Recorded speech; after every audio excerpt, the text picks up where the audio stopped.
Les vraies voix, Frédéric Brindel.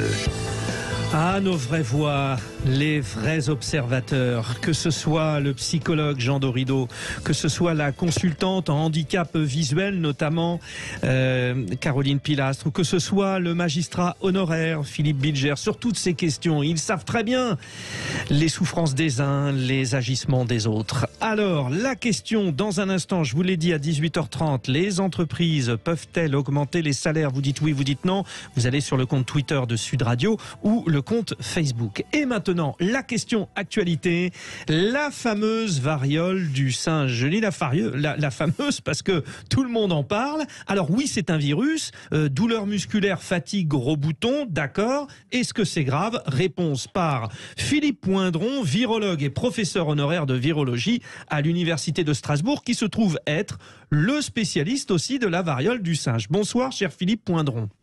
Bonsoir, cher monsieur. J'espère que vous m'entendez bien, que la liaison est bonne. Ah oui. Alors, Elle est bonne pour l'instant, on vous entend bien. Je parlais d'un virus, on est bien d'accord qu'il s'agit d'un virus qui est généralement bénin d'ailleurs, hein? Alors, je vais vous dire une chose qui est très importante, il faut rassurer les personnes. Pour deux raisons, c'est qu'il y a des moyens de protéger contre l'extension de la maladie, que ce sont des virus qui sont relativement peu contagieux. Bon, il y a deux souches de ce virus à la variole du singe, une qui vient du Congo, qui est assez méchante, un peu plus méchante, et une autre qui vient de l'Afrique de l'Ouest, et c'est celle qui est présente en Europe à l'heure actuelle. De toute façon, les gens peuvent être protégés contre cette infection par la vaccination antivariolique, donc il n'y a pas de problème. D'ailleurs, en Afrique, si la variole du singe a repris, c'est parce qu'on avait cessé de vacciner contre la variole classique. C'est d'ailleurs, cher Philippe Poindron, ce qui se passe en France, parce que, bon, moi je suis d'une génération, dans les années 70, on nous a vaccinés contre la variole, et il se trouve que on va dire les environs de 50 ans et plus sont du coup immunisés, vous nous le confirmez? Ah ben oui, bon, peut-être que l'immunité n'est peut-être plus aussi importante que dans les quelques années qui ont suivi la première vaccination, mais elle perdure, ça y a absolument aucun doute. Mais donc il y a un moyen très très simple, c'est de se faire vacciner contre la variole. On a été très très imprudent d'ailleurs en prétendant que la variole était éradiquée. Il faut dire quand même que le premier cas de variole du singe a été identifié en 1959 au Danemark, dans un institut de recherche. Et bon, là, c'était la première fois qu'on était en évidence. Et les premiers cas humains, c'est seulement en 1970 qu'ils ont été détectés chez un enfant de 9 mois en République du Congo.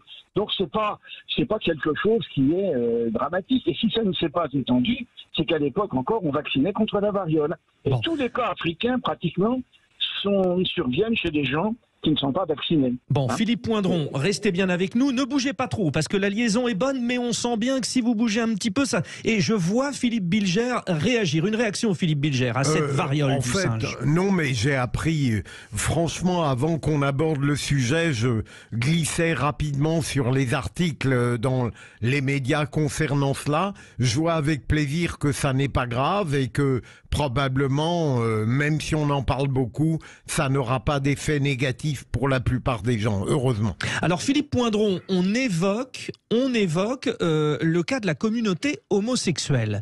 Alors ça veut dire quoi concrètement?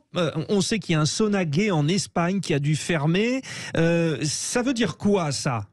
Alors il faut savoir qu'en Afrique, la transmission, c'est une anthropozoonose, hein, la variole du singe. Elle est transmise par les animaux sauvages, souvent d'ailleurs, pas forcément le singe, mais des petits rongeurs ou d'autres animaux.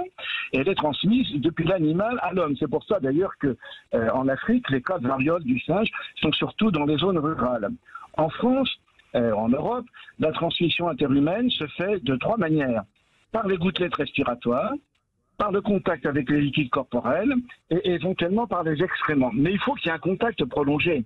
Et les raisons pour lesquelles, effectivement, c'est surtout dans la communauté homosexuelle, c'est que les contacts sont rapprochés. Et il n'y a pas de jugement à porter là-dessus, mais c'est ainsi. Mais alors, excusez-moi, mais l'hétérosexualité, c'est aussi un contact rapproché. Bon, oui, mais Tout à fait. Je suis tout à fait d'accord, mais le problème, c'est que c'est dans la communauté homosexuelle que, d'ailleurs, c'est assez curieux, parce qu'il faut bien que la souche ait été importée. D'où vient-elle? Ouais. Ça reste quand même une question qui, de mon point de vue, n'est pas encore élucidée.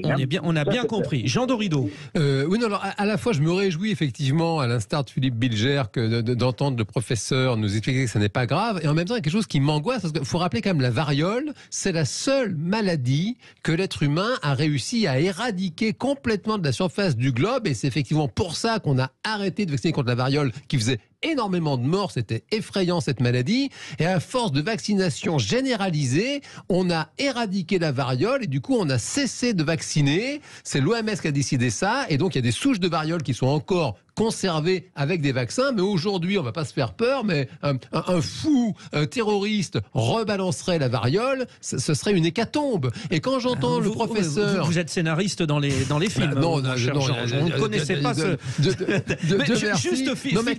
Quand le professeur nous expliquait qu'en fait on a peut-être été un peu imprudent de justement ne plus vacciner, j'aimerais peut-être mieux comprendre ce qu'il veut dire par là. Voilà. Alors Philippe Poindron, vous répondez aux auditeurs de Sud Radio en précisant peut-être qu'il serait assez facile de ressortir, donc c'est ce que vous avez dit, les vaccins contre la variole.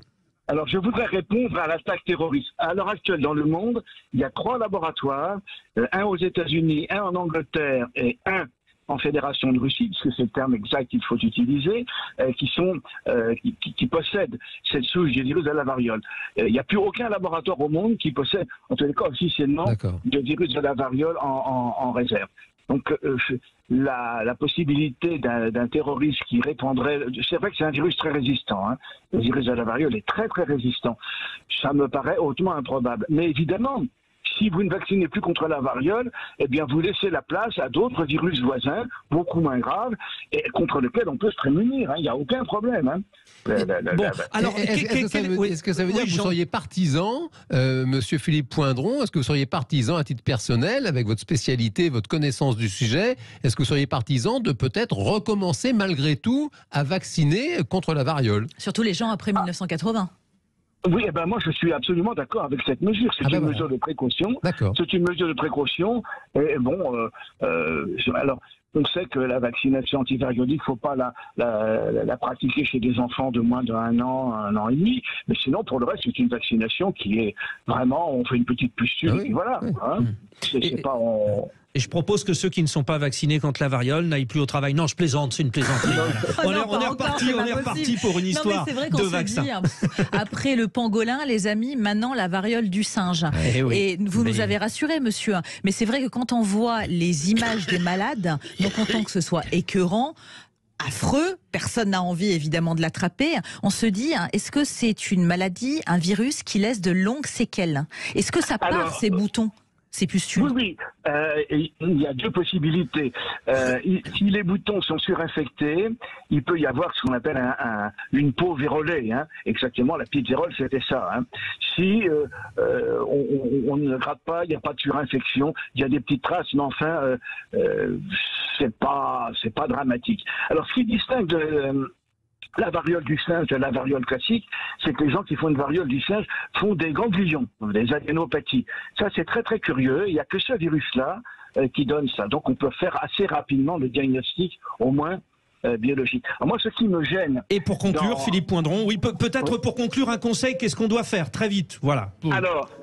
on se fait vacciner contre la variole si c'est possible, et il y a des médicaments qui, paraît-il, ont été mis au point pour traiter la variole du singe.